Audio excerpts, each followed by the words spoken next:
కొన్ని రెండు వాక్యాలు చెప్పి ముగిస్తాను.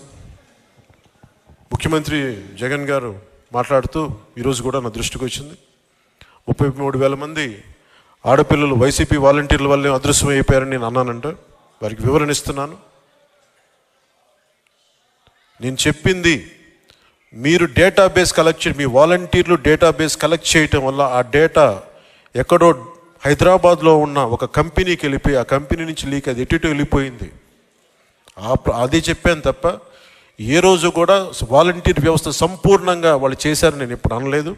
వాలంటీర్ల మీద నాకు గౌరవం ఉంది, కానీ కొద్దిమంది వాలంటీర్లు చేసిన తప్పులకి వాలంటీర్ వ్యవస్థ మొత్తం చెడ్డ పేరు తీసుకొచ్చిందని చెప్పాను తప్ప వాలంటీర్ వ్యవస్థ ఏ రోజు కూడా మొత్తానికి చేసిన నేను ఏ రోజు చెప్పలేదు. అది ముఖ్యంగా వాలంటీర్స్గా పనిచేస్తున్న యువతకు ప్రత్యేకించి తెలియజేస్తాం. మీ భవిష్యత్తుకు కూడా మేమందరం అండగా నిలబడి ఉంటామని తెలియజేసుకుంటున్నాం. ఈ ఉద్దేశంలో ఈ క్రమంలో జగన్ గారు ఒక నిజమైతే చెప్పారు, 33,000 మంది ఆడపిల్లలు ఆంధ్రప్రదేశ్ నుంచి అదృశ్యమైతే ఆయన అయితే చెప్పారు. ముందు నేను చెప్పినప్పుడు ఎవరు నమ్మలేదు. కేంద్ర హోంశాఖ సహాయ మంత్రి చెప్పిన తర్వాత ఇది బయటకు వచ్చింది, అప్పుడు అందరూ నమ్మారు. ఈ రోజుకి ఒక ప్రెస్ మీట్ పెట్టని వ్యక్తి నన్ను కానీ నాయకులు తెలుగుదేశం పార్టీ జాతీయ అధ్యక్షులు ఆయన తిట్టడం తప్ప మా ఇద్దరిని తిట్టడం తప్ప అతనికి వేరే పని లేదు. అలాగే ఆర్వి రామారావు గారు కూడా మీరు ఒకసారి జగన్కి మీరు క్లాస్ వార్ గురించి ఒక చిన్న పాఠం తీసుకోవాలి. ఆయనకి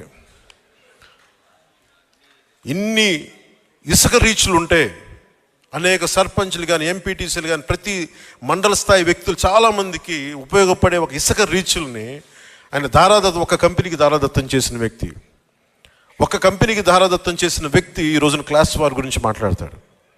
ఎంటైర్ మైనింగ్ని కొద్దిమందికి అసలు దాదాపు ఈ పుస్తకంలో చెప్పిన 2,600 కోట్ల ఎంతో పైచీలకు అన్యాయం జరిగింది, ట్యాక్స్ రూపంలో రావాల్సింది కేవలం కొద్ది కంపెనీలకి కలెక్షన్ కంపెనీలు కట్టుబెట్టారని చెప్పిన ఇది కూడా ఉదహరించారు మన సురేష్ కుమార్ గారు. ఇలాంటి కోకలలు.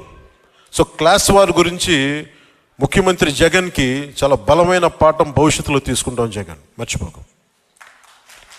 ఏ అమరావతినైతే, ఏ ప్రజలనైతే, ఏ ఆంధ్రప్రదేశ్ ప్రజలనైతే మీరు హింసించారో, ఏ ప్రజలనైతే మీరు విధ్వంసానికి గురి చేశారో, జీవితాలని చిన్న భిన్నం చేశారో గుర్తుపెట్టుకోండి జగన్. భవిష్యత్తుని మిమ్మల్ని కాలర్ రాస్తాం, గుర్తుపెట్టుకోండి. జై జనసేన, జై హింద్.